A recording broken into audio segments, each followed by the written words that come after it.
सन् 2025 को इपिएस परीक्षा प्रणाली कस्तो हुन्छ त भन्ने यहाँलाई लागेको हुन सक्छ।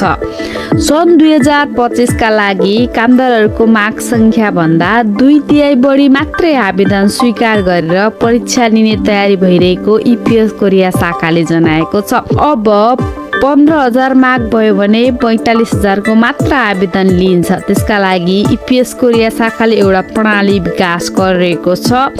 त्यसमा आवेदन खुल्नु अघि नै आफ्नो विवरण राख्ने र आफ्नो लगइन बनाउने सुविधा दिइनेछ।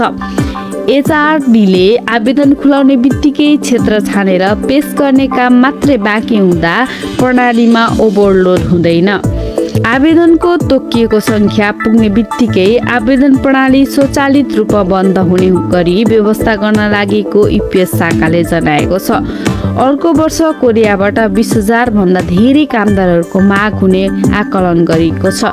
त्यसो भए 60,000 हाराहारीले परीक्षा दिन पाउने अधिकारीहरूले बताएका छन्।